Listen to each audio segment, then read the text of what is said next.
soir, nous sommes ici, c'est vrai qu'il fait froid.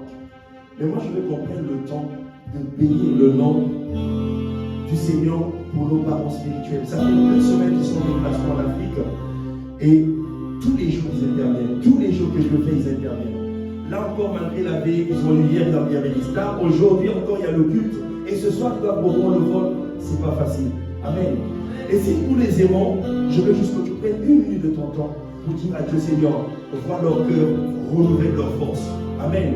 Que Dieu s'occupe d'eux et que Dieu se souvienne de leur ministère dans le nom de Jésus. Est-ce que tu peux prendre 1 minute de ton temps?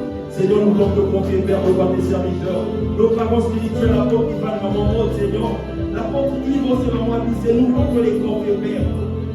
Seigneur, ça fait 2 semaines, Seigneur, intenses qui sont comme mission, Père, qui avec des campagnes d'évangélisation, d'autres programmes de prière, interviennent tous les jours.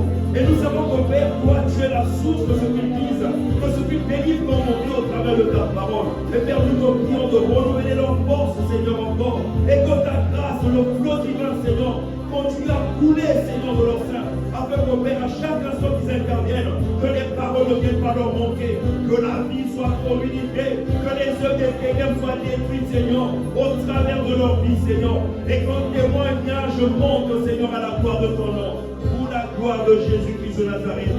Est-ce que tu peux dire Amen, Amen, Amen, Amen, Amen. Donc je vais venir te prendre place maintenant, tu peux prendre place. Salut ton bien-aimé qui a dégoûté, si tu ne l'avais pas fait, peut-être qu'il t'arrive après. Merci Seigneur pour ta grâce. Amen. Bien, on imagine au ciel comment ça sera. Ça sera bien au ciel. On n'aura pas l'obligation d'aller travailler, d'aller coucher, d'aller pointer. On sera juste dans l'adoration, ça sera bien. Amen. Que Dieu nous bénisse. Alors, bonjour à tous, bonjour à toutes. Bienvenue à Impartition Chrétienne et Suisse. En ce lieu, nous voulons que le Seigneur bâtisse vraiment c'est notre désir. Et c'est la volonté de Dieu de bâtir un peuple en l'honneur de son nom, un peuple inébranlable, un peuple qui aime Dieu, un peuple persévérant, un peuple mature. Amen. Un peuple mature à la gloire de Dieu. Alors, nous restons encore sur la maturité spirituelle. Depuis un certain, ça fait quelques semaines que nous parlons de la maturité spirituelle. On n'en a pas fini parce qu'il y a tellement de choses à dire sur la maturité spirituelle. Amen. On avait dit que c'était comme l'horizon. Tu as l'impression que tu es arrivé, mais tu te rends compte que tu n'y es pas encore arrivé. Amen. Et quand parlons de la maturité spirituelle, l'apôtre Ivan a l'habitude de comparer la maturité encore comme un hub aéroportuaire, c'est-à-dire comme une plateforme d'échange. C'est-à-dire, par exemple, quand quelqu'un vient d'un continent à un autre, si tu voyages par Air France, il faut obligatoirement passer par Paris. Généralement, avant de reprendre ta route. Quelqu'un qui vient de l'Afrique, s'il veut aller par exemple aux États-Unis, en Asie, ou même dans un autre pays européen, il transite d'abord par Paris, il va changer le vol et puis partir. Généralement, il faut qu'il passe par là, pour plusieurs raisons. Parce que ça permet à la compagnie de reviser l'avion, parce qu'il a déjà fait un parcours, et aussi de remettre du kérosène en fait, pour continuer le vol. Amen. C'est ce que ça vise. Et de la même façon qu'il y a le hub, la maturité spirituelle, l'apôtre Ivan le considère aussi comme un hub aéroportuaire. Bon, peut-être ceux qui n'ont pas vraiment l'habitude de prendre des avions parce qu'ils préfèrent se déplacer, peut-être pas parce que c'est plusieurs moyens de transport. Ceux qui ont l'habitude de prendre par exemple les trains, mais nous voyons que les RER, quand tu veux prendre une autre destination, des fois il faut passer par Châtelet, des fois il faut passer par la gare du Nord, des fois il faut passer par la gare Saint-Lazare ou la gare de l'Est. Ce sont aussi des hubs pour les trains où tu fais des changements pour aller vers d'autres destinations. Parce qu'il n'y a pas de train direct de chez toi vers ces endroits-là. C'est la même chose. Chaque fois que Dieu veut te déployer dans un domaine donné, il fait une chose, c'est qu'il te ramène à cette plateforme, comme le hub, qui est la maturité, avant de t'orienter vers la destination où il te veut. Pourquoi il le fait? Parce qu'il faut qu'il revise tes standards dans le domaine dans lequel le Seigneur veut te déployer. Et aussi, ça permet à Dieu d'éviter des catastrophes. Amen. Parce que si on peut être mature dans un domaine et ne pas l'être dans l'autre. Amen. Dans le domaine de la famille, on peut être mature. Mais peut-être professionnellement, il n'y a pas trop de maturité dans la manière de gérer les gens, dans le management. Donc il y a toujours quelque chose qui te manque en fait, sur lequel tu veux fixer les choses pour que tu ne sois pas en problème. Et donc la maturité spirituelle, c'est une plateforme-là sur laquelle, quel que soit le nombre d'années dans le Seigneur, Dieu te ramènera toujours. Qui que tu sois, quel que soit le niveau de ton ministère, Dieu te ramènera toujours et Dieu te parlera toujours de la maturité spirituelle. Amen. Quel que soit ton niveau. personne n'y échappe. En tout cas, si tu veux travailler avec Dieu. Après, si tu fais ton propre ministère, c'est toi qui reprends de ton ministère. Mais si c'est Dieu qui reprend de ton ministère, chaque fois, tu as fait des exploits, il va te redescendre, apprends encore, et après, il te redéploie dans une autre dimension. Donc, soyons à l'aise quand on nous parle de maturité spirituelle. On ne parle pas qu'au bébé, mais on parle à toute catégorie de personnes qui veulent demeurer attachées et dont l'image de Christ, c'est leur référentiel. Amen. C'est ce que Dieu veut bâtir au travers de ta vie, au travers de ma vie. Et c'est ce qu'on peut dire Amen. Amen. Nous allons lire pourquoi Dieu le fait. Parce que Dieu s'assure qu'on croit selon sa volonté et selon ses standards. Nous allons lire Proverbe 13, verset 11. Nous allons lire en deux versions, version Seigneur et version Louis II. La version Seigneur nous dit « Une richesse trop vite acquise se dissipe, mais quand elle est amassée peu à peu, elle se multiplie. » Amen. Et la version Louis II nous dit « La richesse mal acquise diminue, mais celui qui amasse peu à peu l'augmente. » Ce qui m'intéresse, c'est quoi? C'est la notion vite acquise. C'est comme quelque chose, nous voyons, que dans certaines fermes, certains poulets que nous mangeons dans les fast-food, des fois tu manges, mais il n'y a pas de goût. Parce qu'ils n'ont pas eu le temps de maturation. Amen. C'est vite fait, en 3 semaines, il faut que c'est commercial, il faut que ça soit vendu. Le gars ne va pas attendre longtemps. Voilà pourquoi d'autres préfèrent les poulets fermiers, parce que là, au moins, il y a un temps de maturation qui est là. Bon, quelqu'un n'aime pas parce qu'il trouve que c'est trop dur, peut-être oui, mais au moins ça suit le processus de la croissance. Amen, on s'assure. Et le goût est différent. On est bien d'accord, les mamans sont là. Ils peuvent le témoigner. Et ici, le Seigneur nous montre dans la deuxième catégorie, c'est qu'il faut acquérir la richesse pas à pas. C'est le processus. Dit qu'en bas, on a appris quelque chose, après un deuxième pas, et à la fin, on devient quelque chose. Donc c'est le fruit de l'accumulation d'une expérience aussi qui nous emmène à ce niveau-là. Mais quand c'est vite fait, nous pouvons le constater même en politique, ceux qui ont une ascension fulgurante retombent très vite. Très vite, mais très vite. Le scandale, ils ne vont pas échapper. Parce qu'ils n'ont pas appris les rouages. Chaque milieu a ses codes. Si tu n'as pas appris les codes, tu vas déconner, forcément. Amen. Tu n'as pas appris. Donc même dans le ministère, c'est la même chose. Il faut que tu aies le temps d'apprentissage aussi. Ça te garantit et ça te préserve de faire des dégâts. Amen. Et Dieu s'assure toujours. Donc il va établir cette maturité comme le E, où chaque fois il va te ramener, il t'enseigne, il corrige, il revise, voilà, il revoit les standards, ah non, ça là, c'est ok, et puis il te redéploie. Amen. C'est la volonté de Dieu. Donc ne sois à l'aise avec l'aspect de la maturité. Amen. Donc nous continuons à bâtir les fondements, nous sommes en train de continuer à bâtir les fondements d'une vie mature, dont le référentiel est Jésus-Christ de Nazareth, et dont le but visé, c'est atteindre la maturité, plutôt la stature de Christ. C'est ce que nous visons en fait. Et donc voilà pourquoi nous allons encore rester sur la maturité spirituelle aujourd'hui. Amen. Et quelqu'un dise maturité. Et nous allons rester aujourd'hui, nous allons voir finalement les 7 vérités que chacun de nous devrait savoir à propos de la maturité spirituelle. 7 vérités, je ne dis pas que c'est exhaustif, on peut encore en avoir. Je repérerai à peu près 7 vérités qui me semblent essentielles, que nous pouvons considérer comme des choses essentielles à savoir à propos de la maturité spirituelle. Amen. Alors la première vérité, la maturité spirituelle est considérée comme l'état de croissance spirituelle qui nous emmène au maximum voulu par Dieu. C'est-à-dire que Dieu nous veut là. Tant qu'on n'est pas atteint là, pour Dieu, on n'est pas encore mature. Amen. Donc l'état de croissance maximum voulu par Dieu est considéré comme la maturité. Donc c'est là que Dieu nous veut. Amen. Et nous pouvons lire dans Éphésiens chapitre 4, verset 13. Éphésiens chapitre 4, verset 13. Nous allons le découvrir là. On nous dit jusqu'à ce que nous soyons tous parvenus à l'unité de la foi, de la connaissance du Fils de Dieu, à l'état d'homme fait et à la mesure de la stature de Christ. Ici, on nous décrit 2 choses. On nous parle d'homme fait et on nous décrit encore quoi? On nous décrit la stature parfaite de Christ. C'est-à-dire, l'état d'homme fait, c'est une personne qui est accomplie et qui a une clairvoyance, qui sait, comme on a dit dans la maturité, qui a ce sens de responsabilité. Amen. On ne doute pas de sa moralité, on ne doute pas de ce qu'il est. Il a accompli parce que il a été conçu en fait de l'intérieur. Donc il est solide. Il est considéré comme quelqu'un de fait. Et dans la manière d'être fait, le standard visé, c'est qu'il faut que ce soit la stature de Christ. Amen. C'est que tu ne peux pas te dire que tu es fait et puis on ne voit pas Christ. On va se poser la question. Si quand toi tu dis que toi tu es fait, toi tu es arrivé là, comme disait elle, quand je suis arrivé, quand toi tu dis, tu prétends que tu es arrivé, si dans ce que toi tu considères comme étant arrivé, comme homme fait, on ne voit pas Christ, c'est une auto-séduction que tu te fais. Ça n'engage que ta personne, la perception que toi tu as de ta vie, mais pas de Dieu.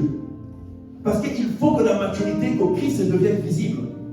Que tu donnes envie à quelqu'un de connaître Christ. Quand il voit ta vie. Amen.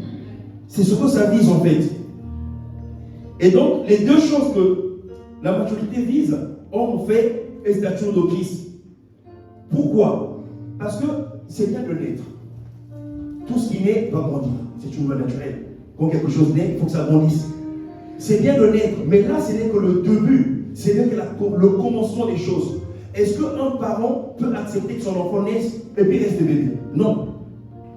Même pour la maman de prendre les congés parentaux, on s'est dit qu'au bout de 3 ans, il y a une certaine autonomie qui se trouve au niveau de l'enfant, on peut le déposer à la crèche, et moi je peux me vaquer à mes occupations. Donc il y a un temps de naissance, un temps considéré comme l'enfant reste à son niveau, on doit prendre soin de lui. Au fur et à mesure, il faut que l'enfant grandisse et devienne autonome.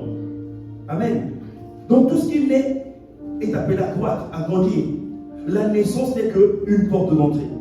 La raison pour laquelle, parce que la planification au niveau de l'économie est faite aussi de la même façon, quand on essaie de voir la démographie, on essaie de voir le nombre de naissances dans un pays en fonction de comment, du nombre de naissances, planifie l'avenir du pays. Il se dit que ceux qui sont nés aujourd'hui, dans 30 ans, ils auront tel âge, ils vont rentrer dans la vie active. Donc voilà ce qu'on pourra produire. On envisage. Si aujourd'hui nos hôpitaux reçoivent 10 000 personnes, dans 30 ans, ceux qui naissent aujourd'hui, il faut qu'on ait telle capacité. Donc on ne garde pas les gens dans la planification à l'état de bébé. On les voit grands dans la planification. Et Dieu nous voit grands. Et en nous voyant grands, là où il nous voit, de la manière dont il nous voit, il veut qu'on nous atteignions ce niveau-là. Parce que si toi, depuis que tu es né, jusqu'à 60 ans, jusqu'à ce que tu quittes la terre, on a toujours pris soin de toi, tu vas être emboulé pour quelqu'un. Amen. À un moment donné, il faut que tu deviennes autonome. Et ce qui te rend autonome, c'est cette maturité. Amen. Donc, c'est normal que la première vérité sur la maturité, c'est que nous puissions atteindre le niveau d'homme fait et la stature de Christ. C'est là que Dieu nous attend, parce que c'est là que la vraie vie commence. Amen. La deuxième vérité que nous devons savoir à propos de la maturité, c'est que la maturité se démontre dans plusieurs domaines de notre vie. C'est-à-dire qu'on ne peut pas prétendre qu'on est mature et puis on ne la voit pas. Elle se manifeste forcément. On ne parle pas de quelqu'un qui démontre qu'il est mature. Non, d'ailleurs, même celui qui est mature ne le démontre pas. Ce n'est pas lui, c'est par conséquence de ce qu'il est. Ça transpire de lui puisque c'est ce qu'il est, c'est son être. Il ne fait pas d'effort, c'est ce qu'il est devenu. Mais ça se démontre dans plusieurs domaines. La maturité spirituelle se démontre dans plusieurs domaines de notre vie. Néanmoins, au moins dans 3 domaines. Nous allons lire dans 1 Corinthiens chapitre 13, à partir du verset 10 jusqu'au verset 11. On nous dit, mais quand ce qui est parfait sera venu, ce qui est partiel disparaîtra. Ça signifie qu'il y a un commencement, un état de commencement, mais il faut que cet état évolue en fait. Quand ce qui est partiel, ce qui est parfait sera venu, ce qui est partiel disparaîtra. Lorsque j'étais enfant, je parlais comme un enfant, je pensais comme un enfant, je raisonnais comme un enfant. Lorsque je suis devenu homme, donc l'état d'homme fait, qu'on a dit tout à l'heure, j'ai fait disparaître tout ce qui était de l'enfant. Amen. À mesure que tu avances dans la vie, il y a des choses, des attitudes qui étaient liées à l'âge que tu avais avant, à l'attitude que tu avais avant, qui disparaissent peu à peu. Amen. L'enfant, quand il commence, quand il naît, d'abord c'est les couches, après on va apprendre le pot, après au fur et à mesure c'est lui-même qui va le faire. Donc il y a un état de croissance qui est là. Au fur et à mesure que tu gagnes en autonomie, on qualifie la manière dont tu es en train de grandir. Amen. Donc la maturité doit se démontrer au moins dans 3 domaines. La manière dont nous parlons, la manière dont nous pensons et la manière dont nous raisonnons. Amen. Et ici par raisonnement nous entendons la capacité de faire les liens entre les choses. Un enfant ne va pas forcément faire un lien entre ce qui lui est arrivé hier et ce qu'il vit aujourd'hui. Pour lui, à chaque jour suffit sa peine, il ne fait pas le lien. Mais une personne mature peut arriver à faire les liens avec certains événements. Ce que j'arrive là, je pense que si l'autre m'a fait ça, je pense que je n'étais pas bien comporté la dernière fois. J'avais pris ça pour acquis, mais je pense que j'ai dû le blesser. Et il se venge aujourd'hui. Et qu'est-ce que l'attitude? C'est quoi? C'est que je mérite ce que j'ai fait, j'ai sémé, puisque l'homme récolte ce qu'il a sémé. Amen. Mais un enfant, non. Un enfant va juste dire, il est méchant, il est méchant. Il ne fait pas le lien entre ce que lui, il avait fait hier. Donc le raisonnement n'est pas le même. Amen. Donc la maturité spirituelle se démontre au moins dans ces trois domaines-là. Quand quelqu'un t'entend parler, il peut te juger. Il peut peser, même s'il ne connaît pas tout, mais il peut avoir une idée de ton niveau de maturité. Imaginez quelqu'un, tout à l'heure je voyais ça dans le bureau, ça me revenait. Imaginez quelqu'un qui a 50 ans, mais lui, sa préoccupation dans la journée, il faut qu'on aille, il veut les haribots. Hein? Les bonbons là, lui c'est les haribots. On va se poser la question déjà. On dirait que tu es un enfant qui n'a pas grandi quoi. C'est pas que les haribots, je ne dis pas que c'est mauvais, mais à ce niveau-là, ce n'est pas ce qu'on attend de toi. Ça ne doit pas être ta préoccupation. Amen. Mais un enfant de 5 ans, c'est normal, s'il demande les haribots, c'est un peu l'âge en fait. Amen. Donc là, le raisonnement, la manière de parler, de penser, détermine ou faut voir quel est le niveau de maturité que nous avons. La vérité, toi, nous devons savoir que malgré qu'il était Dieu, fait homme, même le Christ a connu la croissance qui conduit à la maturité spirituelle. Donc toi et moi, on ne peut pas échapper à l'idée de la maturité spirituelle. Même le Christ est passé par là. Nous pouvons le lire dans Luc chapitre 2, verset 52. Luc 2, verset 52. Luc chapitre 2, verset 52. Est-ce que quelqu'un peut lire? Okay. Alors je vais lire. Et Jésus croissait en sagesse, en stature, en grâce devant Dieu et devant les hommes. On nous révèle ici trois choses à propos de cette maturité de Christ. Il croissait en sagesse, il croissait en stature et il croissait en grâce. Amen. Il croissait en stature et il croissait en grâce. Et la Bible continue pour dire devant Dieu et devant les hommes. Donc ce n'était pas juste l'idée de Christ qui s'auto-séduisait en disant que moi je suis mature. Non, il y avait deux témoins. Le ciel pouvait témoigner qu'il grandissait et la terre, les hommes, pouvaient témoigner de sa croissance et de sa maturité. Amen. C'est par deux vérités bibliques qu'on établit, par deux témoignages plutôt qu'on établit une vérité biblique. Donc là, on nous montre que le ciel constatait la croissance et la maturité de Christ, mais les hommes aussi, on le voyait, constater. Et on nous raconte l'histoire où à 12 ans, dans ce chapitre, il était au milieu des grands, en train de parler avec des grands. C'est qu'on pouvait savoir qu'il n'était pas, son âge ne correspondait pas avec son niveau de maturité. Amen. Ce qui a étonné tout le monde d'ailleurs. Donc le Christ est passé par là. Donc toi et moi, bien-aimés, mettons-nous à l'école du Saint-Esprit et apprenons la maturité. Amen. Pour grandir, il faut qu'on passe par là. Il faut qu'on grandisse. Quatrième vérité à propos de la maturité, c'est que la maturité, nous ne la subissons pas, mais nous participons pour qu'elle soit là. En fait, chacun de nous contribue à la maturité. Amen. Il y a une responsabilité de Dieu et il y a notre responsabilité à nous. Comme la responsabilité des parents et la responsabilité des enfants. Amen. La maman a la responsabilité d'alimenter son fils ou son enfant. Mais manger là, avaler, c'est la responsabilité de l'enfant. Amen. Même quand la maman apporte le sein, il faut que l'enfant avale le lait. Quand on met le biberon, il faut que l'enfant, sa responsabilité, avale. Il faut qu'il prenne. Amen. C'est la responsabilité de l'enfant. Et 2 Pierre chapitre 2, verset 1 à 2, 2 Pierre chapitre 2, verset 1 à 2, nous dit: rejetons toute malice et toute ruse, la dissimulation, l'envie et toute médisance. Désirez comme des enfants nouveau-nés le lait spirituel et pur. afin que par lui, vous croissiez pour le salut. Donc c'est quelque chose qui se désire. On peut offrir, mais il faut que toi tu désires pour accepter. Amen. C'est ta responsabilité. Donc tu ne subis pas, tu ne deviens pas mature par erreur, par hasard. Non. Toi, tu dois contribuer à cette maturité et à ta responsabilité. Amen. Si on nous dit ici rejetant, ça signifie que toi, ta part, c'est de ne pas accepter ou de refuser le mal dans toutes ses formes. Et Dieu qui voit que toi, tu rejettes le mal, va venir, puisque la nature a horreur du vide, va venir combler, pour ne pas laisser le vide, cette partie, ce que tu as rejeté, il va venir compléter par ce qui est de lui. Mais Dieu ne peut pas mélanger sa grâce et l'impureté. Ça ne va pas se faire. On est bien d'accord? Il faut que ce qui est de lui existe et ce qui est de l'autre parte. Mais il ne peut pas cohabiter les deux. Donc c'est notre responsabilité à nous.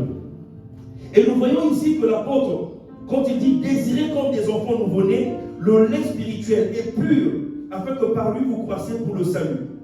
Nous voyons que l'insistance de l'apôtre Paul ici, de l'apôtre Pierre plutôt ici, montre la place de la parole de Dieu dans le processus de la maturité. Parce que la parole de Dieu, c'est l'unique aliment qui nous permet de manger ce qui est pur. Tu n'as pas besoin de...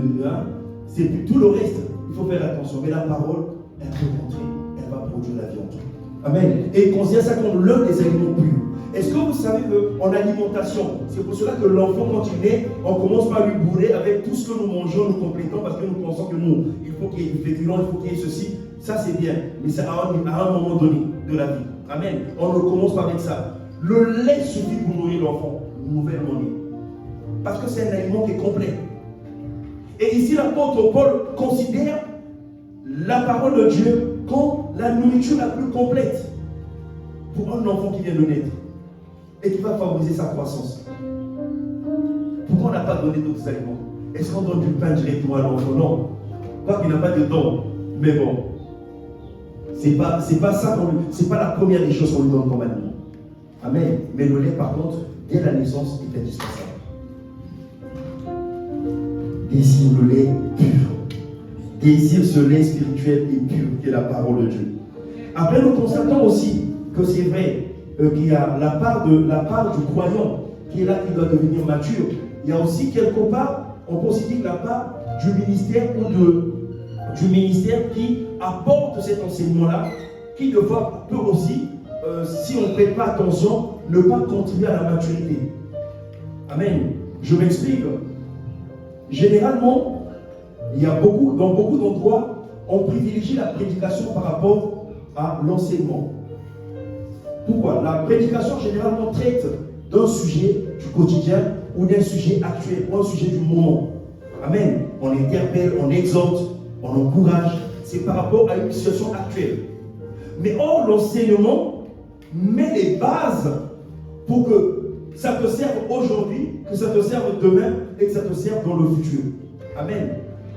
Quand on t'enseigne les mathématiques, ce n'est pas seulement pour que tu fasses les devoirs, mais c'est pour que dans ton cursus, ces connaissances te servent même plus tard. Amen. Et nous voyons la différence entre un enfant qui s'attelle juste à faire des devoirs, et peut-être il a des bonnes notes, il fait des devoirs chaque fois, oui.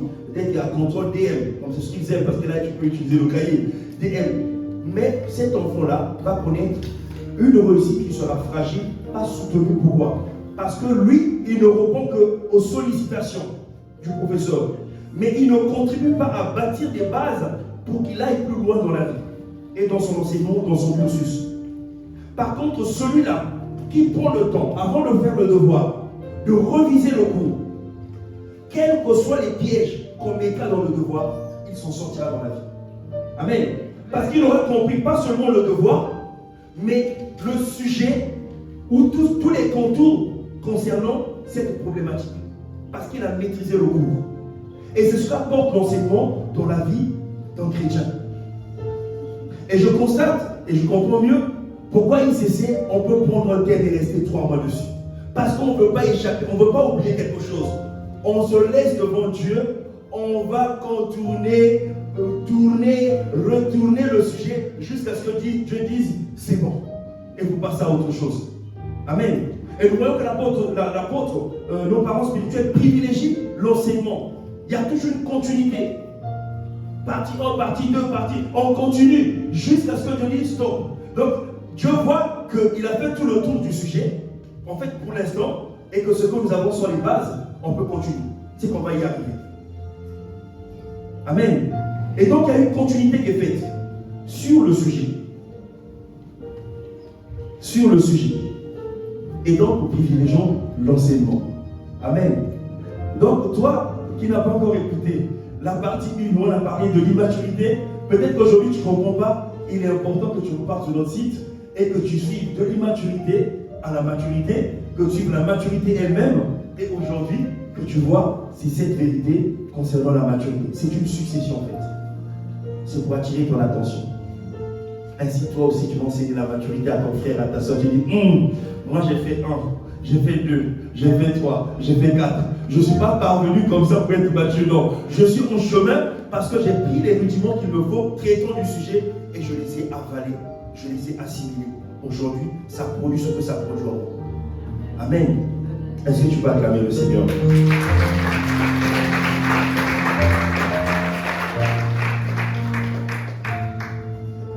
Que le Seigneur nous aide. Merci Seigneur pour ta grâce. Alors, vérité 5, nous allons voir la maturité. Donc, la vérité 5, la maturité a un rôle protecteur. Il est important de désirer la maturité parce que la maturité te protège. Puisqu'elle t'aide à faire des choix, elle te protège. Amen. Elle te protège. Donc, la maturité comme un bouclier. Car sans elle, on serait à la merci de toutes sortes d'attaques. Mais elle nous protège. Il y a des choses qu'on n'accepte pas, sous lesquelles on n'adhère pas, parce que ce n'est pas utile. Il y a des combats dans lesquels on n'entre pas, parce que notre niveau de maturité nous permet de discerner que ça, ce n'est pas utile. Voilà pourquoi l'apôtre Paul disait que tout m'est permis, mais tout n'est pas utile. Tout m'est permis, mais tout n'est pas utile. Mais dans le fait d'utilité là, c'est que lui, ce qui l'intéresse, est-ce que c'est important? C'est pas la question, est-ce que c'est permis? Or, pour les chrétiens, très souvent, ce qui nous préoccupe, est-ce que c'est permis? Comme ça, notre conscience est tranquille. On peut faire les choses. Est-ce que c'est permis? Mais l'apôtre Paul pose la question différemment. Est-ce que c'est utile? Est-ce que mes choix sont utiles? Amen. Est-ce que les dépenses que je fais sont utiles? Parce que ça peut créer quelque part un trouble. Je parle de quelque chose que quelqu'un est en train de raisonner, il sait de quoi je parle. Amen. Ça peut créer un trouble inutilement. La maturité nous donne comme ce que Philippiens appelle les sentiments qui étaient en Jésus-Christ. Par ces comptes, nous devenons matures. Et que notre maturité correspond au fait que nous ressemblons à Christ. Mais finalement, nous allons produire, agir comme Christ agit. Nous allons aimer comme Christ aime. Nous allons faire comme Christ fait. Amen. C'est ce que ça va produire en nous. Donc ça nous emmène à penser comme lui, à aimer comme lui, à agir comme lui, à devenir comme lui. Amen. Et il y a un serviteur de Dieu qui racontait une histoire, je crois que c'était l'apôtre Dallo, qui racontait l'histoire qu'un jour, il y avait un monsieur qui était un missionnaire qui avait quitté les États-Unis et qui était parti en Amazonie pour annoncer l'évangile.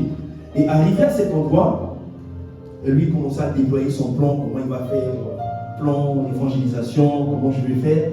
Et puis l'Esprit de Dieu lui a dit, ne fais rien. Mais j'ai été envoyé en mission. Pourquoi j'ai été envoyé? L'Esprit lui a dit, ne fais rien. Donc il a vécu 5 ans au milieu de ce peuple-là. Il voyait les gens mourir, ça lui faisait mal. Mais l'instruction de Dieu était, tu ne prêches rien, tu ne fais rien. Au bout de ces 5 ans, l'Esprit a dit, maintenant la mission est finie. Un peu de frustration quelque part, il dit, mais je suis venu, je n'ai rien fait. Je ne vais même pas parler de Christ. Il a plié ses bagages, il est rentré. Et donc on envoie un autre missionnaire à sa place. Et le missionnaire arrive zélé, il parle de Christ dans une prédication, il parle de Christ, il présente Jésus le salut. Et puis il dit, il a vécu il y a 2000 ans.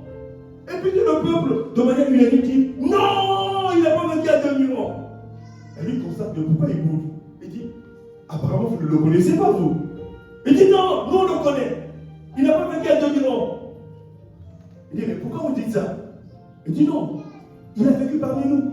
Sa maison est là-bas. Il a vécu parmi nous. Sa maison est là-bas. Il n'a pas vécu il y a 2000 ans. Sa maison est là-bas.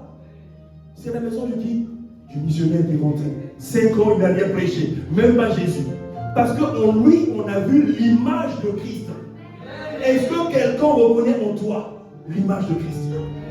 Est-ce que quelqu'un reconnaît en toi l'image de Christ? Est-ce que quelqu'un est déjà venu à Christ parce qu'il t'a vu vivre? Parce qu'il t'a observé, il a dit, j'ai quelque chose à apprendre de cette personne. Je veux être comme lui. Est-ce que tu as été un modèle? Le gars n'a pas sorti un seul verset. Mais on a dit non, nous Jésus là. Non, nous on a vu, il habitait au milieu de nous là. Sa maison est là-bas, on peut témoigner. Vous voyez quel niveau de témoignage nous pouvons avoir? Nous acclamons le Seigneur. Je veux pas aussi être comme ça. J'espère que c'est ton désir aussi que quelqu'un au Dieu quelque part. C'est ce que la Bible dit dans Matthieu 5, les gens verront vos œuvres et glorifieront votre Père qui est dans le ciel. C'est ça la dimension de prier. Où Dieu veut t'emmener. Tu n'as pas besoin de faire d'efforts en t'observant seulement ta maturité et tout ton témoignage. Parce que c'est la stature de Christ que tu manifestes. Amen. Dieu est tellement bon, Dieu fait des choses. Amen. Sixième vérité, c'est qu'il y a 2 conditions qu'il faut remplir pour avoir cette arme appelée la maturité spirituelle. Pourquoi arme? Tout à l'heure, on a dit que la maturité pouvait protéger. Donc, c'est une arme en fait. Hein? Il y a deux conditions. Il y a 2 conditions pour avoir cette arme appelée maturité spirituelle qui non seulement nous protège, mais aussi nous aide à gérer toutes sortes de percées. La maturité te garde. Amen. Quand tu connais l'ascension et que tu n'as pas été préparé à la maturité, ça va te détruire. Est-ce que vous savez que le palais, c'est le lieu où il y a plus de vie qui connaissent une chute fulgurante que d'autres environnements?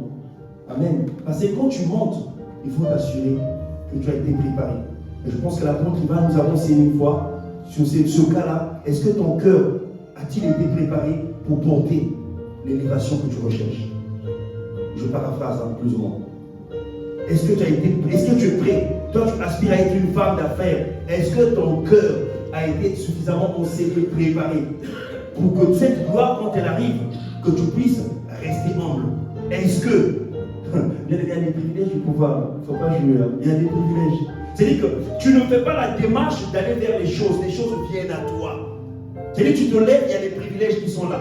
Tu prends ou tu ne prends pas. Ce n'est même pas toi qui te remonte les offres. Mais sache que tout ce que tu prends là, un jour, ça va crier sur ta vie. Est-ce que tu es obligé de prendre? La question que tu vas te poser. Et T.D. Jakes, c'était un homme de Dieu. Certains le connaissent.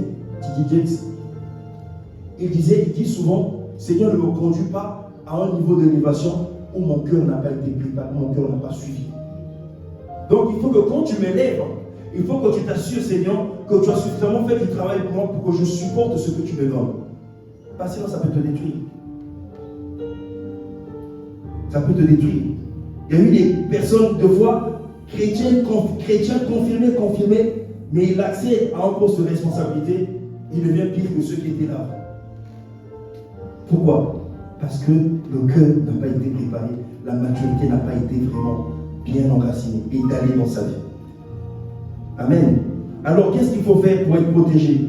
Quelles sont les 2 conditions pour accéder à cette maturité? On avait dit, il faut la demander. La première condition, il faut la demander. La maturité ne vient pas sur toi comme ça. Tout à l'heure, on a dit, on ne la subit pas. Il faut la désirer, il faut la demander. C'est la première condition. Il faut la demander. Comme il en est de la sagesse, il faut la demander. Et le livre de Jacques, chapitre 1, verset 5, nous rappelle ça. Le livre de Jacques, chapitre 1, verset 5. Il dit, si quelqu'un d'entre vous manque de sagesse, qu'il la demande à Dieu, qui donne à tous simplement et sans reproche, elle lui sera donnée. Donc la maturité aussi se demande à Dieu dans la prière. Il faut la désirer, il faut la demander. Ça ne vient pas sur toi comme ça. Tu peux être dans une église, suivre tous les enseignements. Si ton désir, ce n'est pas de devenir mature, ça n'agira pas sur toi. Ça va être juste de la connaissance. Or, on dit que la lettre tue, c'est l'esprit qui vivifie. Ça va juste être une connaissance que tu vas avoir, mais qui ne va pas transformer ton être. Et je crois que ce n'est pas ton désir. Ton désir, c'est d'être changé. Amen. Et la deuxième condition, la maturité, elle est là pour faire ce que l'on doit faire. C'est-à-dire qu'une fois qu'on l'acquiert, il faut qu'elle serve les intérêts de Dieu. Elle est là pour faire ce que l'on doit faire, la maturité. Amen. Il faut qu'on l'acquiert. Il faut quand on l'acquiert, il faut qu'on fasse ce que l'on doit faire. Ce pourquoi elle est là. Sinon, elle ne joue pas son rôle, elle va nous déjouer. Amen. La Bible raconte souvent l'histoire d'Ozias, en fait, qui avait fait beaucoup d'exploits, mais dont la chute a été fulgurante parce qu'il avait manqué l'essentiel. Amen. Il avait bien fait, il avait détruit les hauts lieux et tout ça, mais il est arrivé un moment où par zèle de pouvoir, il est rentré dans le temple en train de faire ce que les sacrificateurs seuls étaient amenés à faire. Et la lèpre l'a frappé sur place. Et jusqu'à la fin de sa vie, la lèpre a été sur lui. Amen. Il avait bien commencé. N'étant pas mature, il a confondu le pouvoir des hommes avec le pouvoir de Dieu. C'est pas pour ne pas le prévenir, parce que les sacrificateurs sont entrés dans le temple. Ils ont dit non, tu ne peux pas faire de l'encens, tu ne peux pas faire de l'offrande, tu ne peux pas faire ce que nous faisons. Nous sommes les seuls habilités à le faire. Et lui s'est fâché en fait parce qu'il pensait comme sur le déshonoré. La lèpre l'a frappé. Amen. Il a bien commencé, mais mal fini. Pourquoi? Parce qu'il a omis l'essentiel de la maturité. Amen. Donc la maturité est là pour faire ce qu'elle doit faire en fait. La septième vérité qui est la dernière, c'est que la maturité, il faut la protéger. Une fois qu'on l'a, elle n'est pas définitive. Même si on l'acquise, on peut la perdre. Amen. C'est vrai, quand on nous dit que les dons de Dieu sont irrévocables, c'est vrai. Mais la maturité, si on ne veille pas sur son cœur, on peut la perdre. Amen. On a tellement d'exemples dans la Bible. Mais j'entends quelqu'un dire, mais comment est-ce qu'on peut perdre la maturité? Il y a deux raisons que nous allons voir qui peuvent nous conduire à perdre la maturité. Deux raisons. Si quelqu'un me dit, mais moi je suis mature maintenant, je suis homme de Dieu, mais je suis la femme de Dieu, servant de Dieu. Mais bien aimé, si tu ne veilles pas, tu peux perdre, redescendre. Amen. Il y a deux raisons. Le premier, c'est l'environnement et les mauvaises compagnies qui peuvent nous faire perdre la maturité. 1 Corinthiens chapitre 15, versets 33 à 34. Il dit, ne vous y trompez pas. Les mauvaises compagnies corrompent les bonnes mœurs. Revenez à vous-même comme il est convenable et ne péchez point, car quelques-uns ne connaissent pas Dieu. Je le dis à votre honte. Paul parle ici de la question des associations avec qui tu traînes et qui est ton conseil. L'environnement, les relations peuvent devenir notre tombeau si on ne fait pas le bon choix. Amen. Si on ne fait pas le bon choix, on peut être une bonne personne, mais devenir, changer, être transformé si on baigne dans un milieu qui n'est pas favorable à ce que nous comptons. Amen. Il y a tellement trop d'exemples. On verra bientôt les exemples. Vous allez vous rendre compte que c'est quelque chose. Donc, les mauvaises compagnies corrompent les bonnes mœurs. Il faut que tu fasses attention. Si toi tu es chaud dans la prière, fais attention avec qui tu traînes. Imagine quelqu'un qui est créatif. Alors, le plus grand ennemi de quelqu'un qui est créatif, qui a toujours des projets, qui pousse des choses, c'est de traîner avec quelqu'un qui ne croit pas en lui. Il va tuer ses rêves. Il va tuer ses rêves. Dès que tu vas dire, moi je pensais que là-bas on peut faire un restaurant. On va dire, quel restaurant? Ici il y a des entreprises. Qui va venir manger? Il n'y a pas de bus qui passe ici. Qui va venir manger? Il a tué ton effort. C'est-à-dire un effort de 1000 ans de projet en 2 minutes saccagé. Pourquoi? Parce qu'il ne croit pas. Il ne croit pas en toi. Quelles sont les associations? Toi, tu veux être président de la République et tu vois. Moi, quand je vois le président de la République, je sens que je suis appelé à l'aide. Il te regarde de la tête aux pieds. Il dit, toi et moi là. Ce qu'on mange là, on va au fast-food. Parce que ceux qui sont présidents, eux ne mangent pas de KFC. Ils sont préparés dès l'avance. Ils savent comment manger à table. Ils ont des éthiques. Eux, il y a une préparation qui est faite sur eux. Toi et moi, on sort de quelque part. On habite là, nos quartiers d'à côté. Ça, c'est pas pour nous. On ne rêve pas. Hein? Allons faire de la manutention, c'est bon pour nous. Lui, il n'a pas de rêve. Si tu traînes avec toi, avec lui, il va tuer ton rêve de président. Il va te tuer. Amen. Fais attention avec qui tu traînes. Comme certaines femmes qui ont fini par divorcer parce qu'ils sont restés longtemps avec des personnes qui n'ont pas le même statut que elles et qui, de façon le savoir, par jalousie des autres, ne te donnent pas des bons conseils. Dès qu'il y a quelque chose avec ton mari, ils sont toujours là à vouloir te pousser, toi, à te rouler. Jamais on te dit, on ne considère pas, fais le vent, c'est ton mari va prier. Ils vont te dire, Si tu acceptes ça, ça va être pire. Donc désormais, quand il rentre, ne lui fais pas manger, ne lui laisse pas la table, il sache que tu es fâché. Mais tu es en train de creuser ta tombe. Tu es en train de creuser ta tombe. Donc là, celui qui paye la maison, qui fait tout. Et puis toi, quand tu rentres, tu ne fais rien du tout. Immaturité. Parce que les amis de toi ne pensent pas comme toi, ne sont pas matures et t'entraînent dans leur fosse. Amen. Et puis après tous, on va devenir célibataires. Et puis gloire à Dieu, on va adorer ensemble. On va reprendre l'intercession comme au départ, on était célibataires. Donc toutes les 5 filles, et on reprend notre intercession. Amen. On reprend notre intercession. Seigneur, envoie nos hommes. Mais l'homme est là déjà. Parce que là, quand on dit la femme sage bâtit sa maison, mais elle est censée la renverser sans se rendre compte. Amen. Fréquentez les personnes qui sont matures. Et vous allez gagner en maturité, en sagesse. Il y a des choses qui arrivent par erreur, on peut pardonner. Ça existe. Il faut pardonner, il faut aller dans la prière. Mais en tout cas, ne pas juste être là pour la justice. À vouloir faire la justice des hommes. Amen. Et la deuxième raison qui peut nous faire perdre la maturité, c'est le fait de ne pas veiller sur son cœur. Alors là, j'insiste, le fait de ne pas veiller sur son cœur.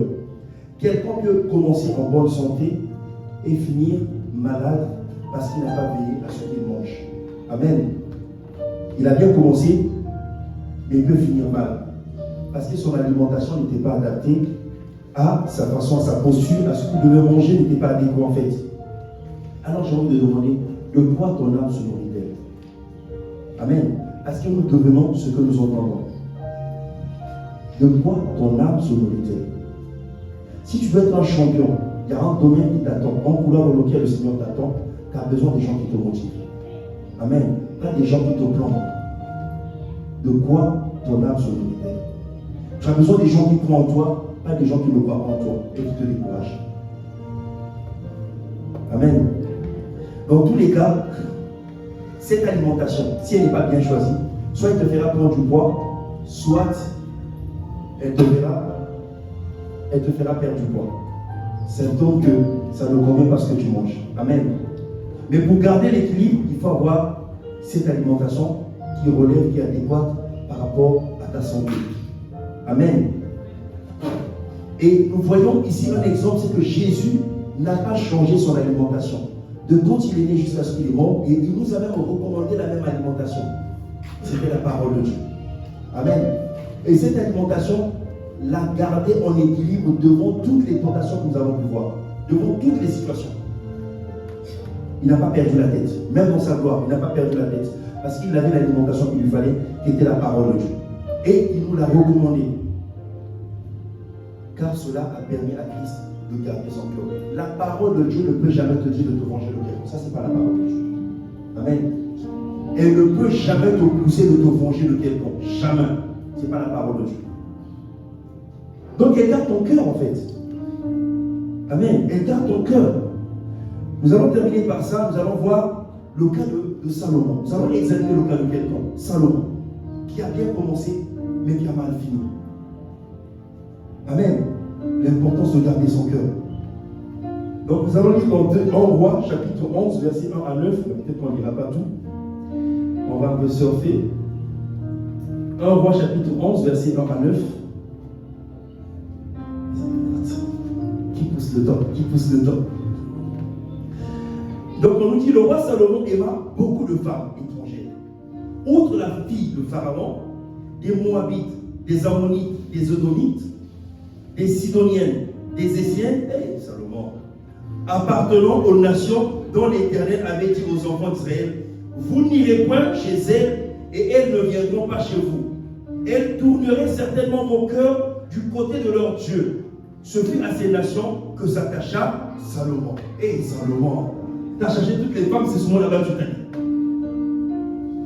Et Salomon s'attacha à ces femmes et entraîné par l'amour, il eut 700 princesses. Salomon avait du travail.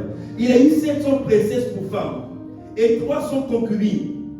Et ces femmes détournèrent son cœur. On dit ces femmes détournèrent son cœur.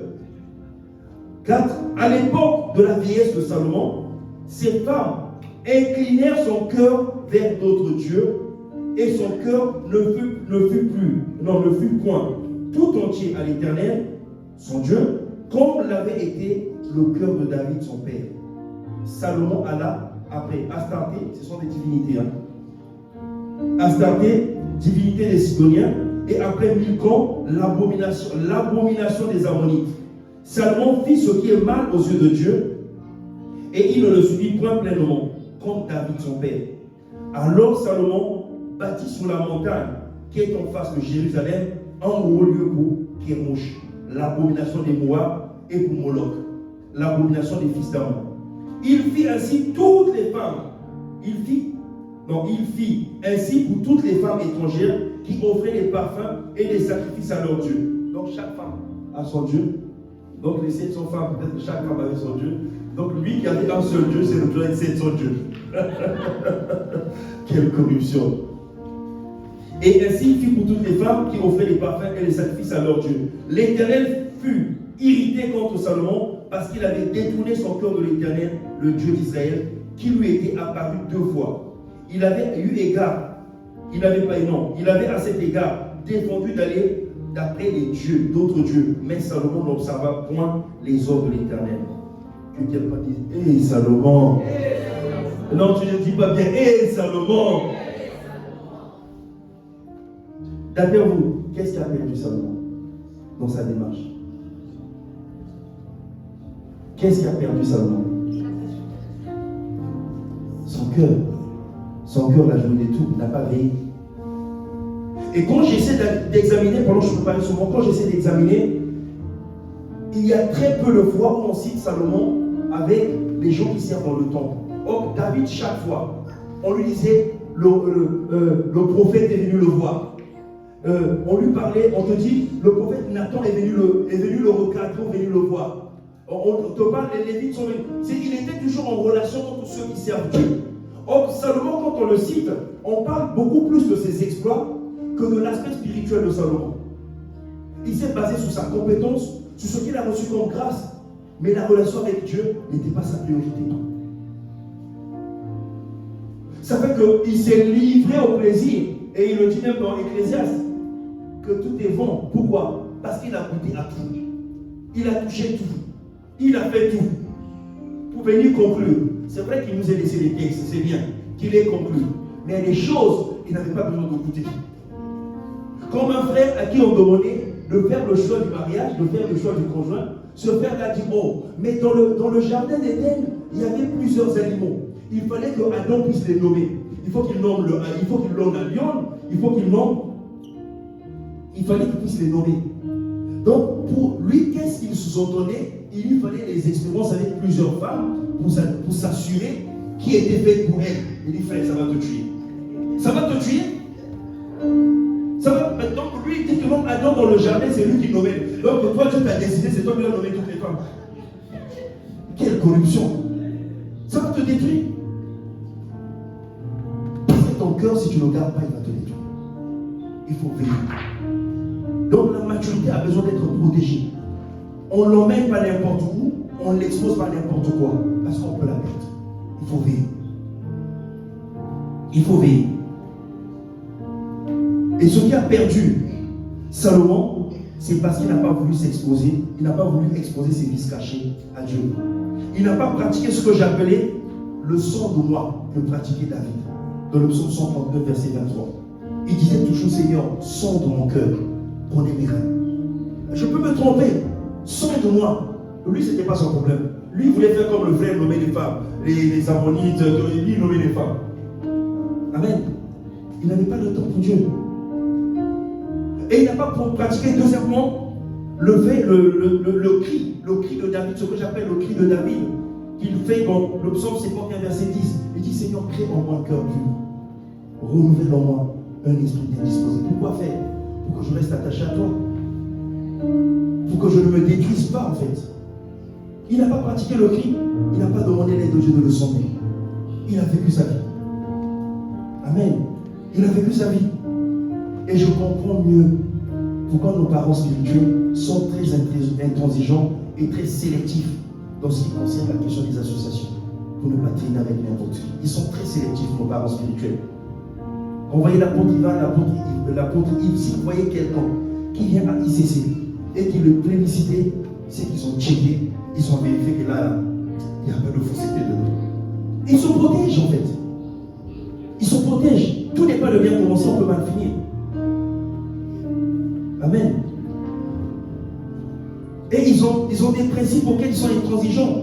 La dépendance au Saint-Esprit. Ça, c'est la dimension. On demande chaque fois son droit. Tu dépends dans l'esprit. Tu ne fais pas parce que tu es arrivé, parce que tu as une compétence ou quelque chose que tu as reçu de Dieu. Tu peux le perdre. Ça peut te détruire. Et on observe dans nos parents aussi qu'ils ont le respect du principe des pères spirituels qui délivrent de la folie qui est attachée au cœur de l'enfant. Dans le psaume 51, ce qui a sauvé David, alors il prend Bathsheba, on nous dit, quand le psaume 51 commence, on nous dit, lorsque Nathan vint voir David, Nathan est venu faire quoi, le prophète Nathan? Pour dire à David, la femme de quelqu'un que tu as pris là, ce que tu as fait là, Dieu n'est pas d'accord. Et David a entendu raison, automatiquement, il est rentré en prière. Alors il va supplier à Dieu, demander pardon, demander à Dieu, change mon cœur, qui a été corrompu par ma convoitise. Je ne me suis pas gardé. Juste après le fait d'avoir convoité la femme, je ne me suis pas arrêté là. Et voilà que c'est un enchaînement d'événements. Je fais tuer le mari. Et il voyait sa déchéance en fait.